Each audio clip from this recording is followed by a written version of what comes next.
ಸಮಸ್ತ ಕರ್ನಾಟಕದ ಜನತೆಗೆ ಕನ್ಸ್ಯೂಮರ್ ಭಾರತ್ ನ್ಯೂಸ್ಗೆ ಸ್ವಾಗತ. ನಾನು MR ತಳಗೇರಿ.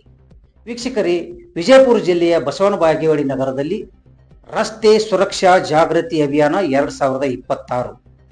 ಹೌದು, ಬಸವನ ಬಾಗೇವಾಡಿ ಪಟ್ಟಣದ ಅಂಬೇಡ್ಕರ್ ವೃತ್ತದಲ್ಲಿ ಶ್ರೀ ಸಿದ್ಧಲಿಂಗ ಮಹಾಸ್ವಾಮೀಜಿಯವರು ಮತ್ತು ಮಾನ್ಯ DYSP ಬಲ್ಲಪ್ಪ ನಂದಗಾವಿ, ಮಾನ್ಯ PSI ಶಾಂತಗೌಡ ದಾಶಾಳ್ ಅವರ ನೇತೃತ್ವದಲ್ಲಿ ರಸ್ತೆ ಸುರಕ್ಷಾ ಜಾಗೃತಿ 2026 ಕಾರ್ಯಕ್ರಮ ನಡೆಯಿತು. ಈ ಕಾರ್ಯಕ್ರಮದಲ್ಲಿ ಮಾನ್ಯ ಅಧಿಕಾರಿಗಳು ಸಾರ್ವಜನಿಕರಿಗೆ ಯಾವ ಸಂದೇಶಗಳನ್ನು ರವಾನಿಸಿದರು ಅನ್ನೋದನ್ನ ನೋಡೋಣ ಬನ್ನಿ. ಸೈಲೆನ್ಸರ್ ಬಿಚ್ಚೋದು ಒದರ್ಸೋದು. ನಾನು ಹೀರೋ ಇದೀನಿ, ನನ್ನ ಗಾಡಿ ಎಲ್ಲರೂ ನೋಡ್ತಾರೆ ಅಂತ. ಯಾರಿಗೂ ಟೈಮ್ ಇಲ್ಲ. ಈಗ ನನ್ನ ಗಾಡಿನ ಎಷ್ಟು ತಂದ್ರು ನನ್ನ ಗಾಡಿನೇ 4 ನಿಮಿಷ ಅಷ್ಟೇ ಚಂದ ಅಂತ ಹೊಸದ್ ಅನ್ಸುತ್ತೆ ನನಗ. 4 ನಿಮಿಷಕ್ಕೆ ಹೊಸದ್ ಇನ್ನೊಂದು ಮಾಡಲ್ ಬಂದಾಗ ಚಂದ ಅನ್ಸುತ್ತೆ. ಸೊ ಯಾರು ನನ್ನ ಗಾಡಿ ನೋಡಂಗಿಲ್ಲ, ನಾ ಚೆನ್ನಾಗಿ ಹೊಡೆದ್ರು ನೋಡಂಗಿಲ್ಲ, ನಾ ಒದರ್ಸ್ಕೊಂಡು ಹೋದ್ರು ನೋಡಂಗಿಲ್ಲ. ಇವೆಲ್ಲ ಮುಂದೋಗಿ ಸಾಯ್ತಾನಂತಾನೆ ನೋಡ್ತಾರ ಅಷ್ಟೇ. ಸೊ ಅದಕ್ಕೆ ಸ್ವಲ್ಪ ಗಾಡಿಗಳ ಮೇಲೆ ತಾವೆಲ್ಲರೂ ಅದನ್ನ ಒಂದು ಮಷೀನ್ ಅಂತ ಟ್ರೀಟ್ ಮಾಡ್ಬೇಕು. ಮತ್ತೆ ನಿಮಗೆ ಒಂದು ಕೆಲಸ ಮಾಡ್ಲಿಕ್ಕೆ ಬರುವಂತ ಸಾಧನ ಅದು. ನಿಮ್ನ ಎಲ್ಲಿಂದ ಎಲ್ಲಿಗೋ ಕರ್ಕೊಂಡು ಹೋಗ್ಲಿಕ್ಕೆ ಅದ್ಯಾವುದೋ ಶೋಕಿ ಮಾಡ್ಲಿಕ್ಕೋ ಅಥವಾ ಮಾಡಿ ಬರ್ಲಿ, ಕೇಸ್ ಬೀಳೋದು ತಂದೆ ತಾಯಿ ಮೇಲೆ. ಸೊ ಅದು ಯಾವುದೇ ಕಾರಣಕ್ಕೆ ಆತರ ಮಾಡக்கூಡ್ರಿ. ಯಾಕಂದ್ರೆ ಅದರಲ್ಲಿ IME ಕೇಸ್ ಅಲ್ಲಿ ಹೆಂಗಿದೆ ಅಂದ್ರೆ, ಆತರ ಏನ್ರಿ ಕೇಸ್ ಬಿತ್ತಂದ್ರೆ ನೀವು ಗಾಡಿ ಮಾರಿ ಇನ್ನೊಂದು ಗಾಡಿ ತಗೊಂಡಷ್ಟು ಬಂದ್ರು ಅದ್ರ ಮೇಲೆ ಫೈನ್ ಕಟ್ಟಕ್ ಹೋಗಲ್ಲ.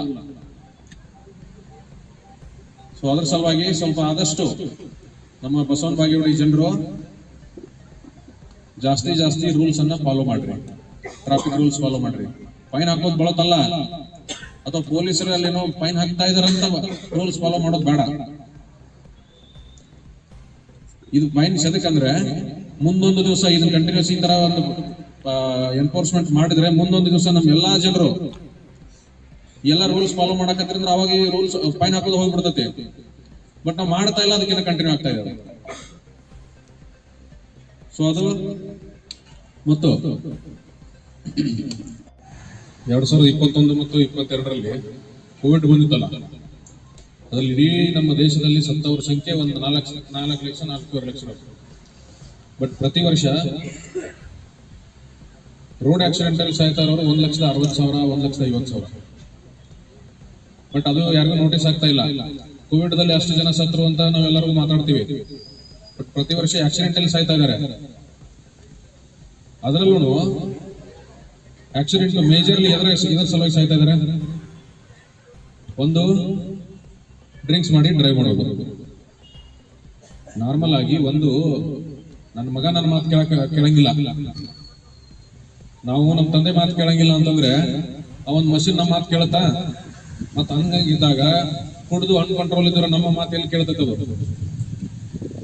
ಆಮೇಲೆ ಈ ಗಾಡಿಗಳು ಹೊಡೆಯೋರೆಲ್ಲ ಎಲ್ಲರೂ ಯೂಶುವಲಿ ಯಾರು ಮನೆಗೆ ಯಾರೋ ಕೆಲಸ ಮಾಡೋರೆ, ಮನೆಗೆ ಒಂದೇನೋ ಒಂದು ಆಸರೆ ಆಗಿರೋರೆ, ಅಂದ್ರೆ ಏನಾದ್ರು ತಂದು ಮನೆಗೆ ದುಡ್ದು ತಂದು ಹಾಕೋರೇನೆ, ಉಳಿದವ್ರು ಯಾರು ಮಾಡಲ್ಲ. ಸೊ ಮತ್ತೆ ಆ ರೀತಿ ಮಾಡುವವರೆಲ್ಲರೂ ರಸ್ತೆ ಅಪಘಾತದಲ್ಲಿ ಏನಾದ್ರು ಪ್ರಾಣ ಕಳೆದುಕೊಂಡ್ರೆ ಪೂರ್ತಿ ಮನೆ ಅನಾಥ ಆಗಿಬಿಡುತ್ತೆ.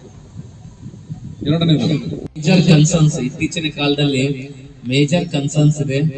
ಸೊ ಹೀಗಾಗಿ ನಾವು ಮತ್ತು ಇವತ್ತಿನ ಯುವಕರ ದಿನ, ಸ್ವಾಮಿ ವಿವೇಕಾನಂದ ಜಯಂತಿ ಯುವಕರೆಲ್ಲ ಏನ್ ಇದು ಮಾಡ್ಬೇಕಂತಂದ್ರೆ ಎಲ್ಲರೂ ಟೀಮ್ ವರ್ಕ್ ಮಾಡ್ಕೊಂಡು ಪ್ರತಿದಿನ ಪ್ರತಿ ವರ್ಷ ಏನಾಗುತ್ತೆ ಈ ಸಾವಿನ ಸಂಖ್ಯೆಯನ್ನು ಅಥವಾ ರಸ್ತೆ ಅಪಘಾತವನ್ನು ತಡೆಗಟ್ಟಲು ನಾವೆಲ್ಲರ ಒಗ್ಗಟ್ಟಿನಿಂದ ಹೋರಾಡುವ ಅವಶ್ಯಕತೆ ಇದೆ. ಯಾಕಂತಂದ್ರೆ ಒಬ್ಬ ವ್ಯಕ್ತಿ ಏನೋ ಒಂದು ಕೈಕಾಲು ಮುರಿತು ಡೆತ್ ಆದಂದ್ರೆ ಅವನ ಒಂದು ಬ್ಯಾಕ್ಬೋನ್, ಕುಟುಂಬದ ಬ್ಯಾಕ್ಬೋನ್ ಏನಾಗುತ್ತೆ ಪೂರ್ತಿ ಹೋಗ್ಬಿಡುತ್ತೆ. ಸೊ ಅದನ್ನೆಲ್ಲ ನೋಡ್ತಾ ಇದ್ದೇವೆ. ನೀವೆಲ್ಲ ಹಾಸ್ಪಿಟಲ್ ಅಲ್ಲಿ, ಮಾರ್ಚರಿ ರೂಮ್ ಅಲ್ಲಿ ನೋಡಕ ಎಲ್ಲಾ ಫ್ಯಾಮಿಲಿ ಕುತ್ಕೊಂಡು ಅಳುವುದೆಲ್ಲ ನೋಡ್ತಾ ಇದ್ದಾರೆ.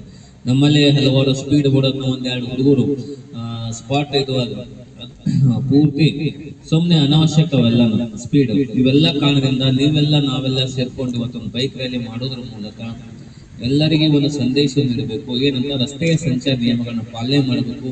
ಹೆಲ್ಮೆಟ್ ನಮ್ಮ ಪ್ರೊಟೆಕ್ಟಿವ್ ಆಗಿ, ಹೇಗೆ ಮೊಬೈಲ್ ನಾವು ಯೂಸ್ ಮಾಡ್ತೇವೆ, ಮೊಬೈಲ್ ಅತ್ಯವಶ್ಯಕ ಆಗೋ ನಮ್ಮ ಹೆಲ್ಮೆಟ್, ಯಾವುದೇ ಮನೆಯಿಂದ ಹೋಗಕ್ಕಿಂತ ಮುಂಚೆ ಹೆಲ್ಮೆಟ್ ತಗೊಂಡು ಹೋಗಿ ಬೈಕ್ ಯೂಸ್ ಮಾಡುವಾಗ ಹೆಲ್ಮೆಟ್ ತಲೆಯಲ್ಲಿ ಇರಬೇಕು. ಯಾಕಂದ್ರೆ ಹೆಲ್ಮೆಟ್ ನಮ್ಮ ರಕ್ಷಣಾ ಕವಚ.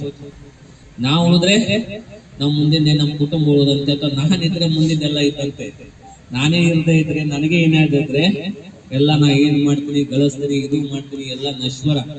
ಸೊ ಒಂದು ತಾಸು ಲೇಟ್ ಮನೆಗೆ ಲೇಟ್ ಆಗಿ ಹೋಗ್ತೇವತ್ತಂದ್ರೆ ಏನಾಗುತ್ತೆ, ಮನೆಯಲ್ಲಿ 10 ಸಲ ಫೋನ್ ಬರ್ತೇವೆ. 9ಕ್ಕೆ ಬರುವಂತ ವ್ಯಕ್ತಿ 10 ಗಂಟೆಗೆ ಬರ್ತಾರೆ ಅಂತಂದ್ರೆ ಏನಾಗುತ್ತೆ, 10 ಸಲ ಫೋನ್ ಮಾಡ್ತಾರೆ, ಎಲ್ಲಿದೆಯಾ ಯಾಕೆ ಲೇಟ್ ಆಯ್ತು ಅಂತ ಕೇಳ್ತಾರೆ.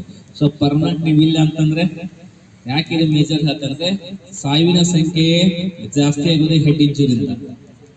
ಸಾವಿನ ಜಾಸ್ತಿ ಅತಿ ಹೆಚ್ಚು ಸಾವಿ ಆಗುದೇ ಹೆಡ್ ಇಂಜುರಿಯಿಂದ. ಅದಕ್ಕೆ ಸ್ಟಾರ್ಟ್ ಮಾಡೋಣ. ಹುಡುಗರು ನಮ್ಮ ಮನೆಯಲ್ಲಿ ಮನೆಯ ಮೊದಲ ಪಾಠಶಾಲೆ. ನಾವು ಮಕ್ಕಳಿಗೆ ಏನ್ ಕಲಿಸ್ತೀವಿ ಅದನ್ನ ಕಲಿತಾರ ಅವರು.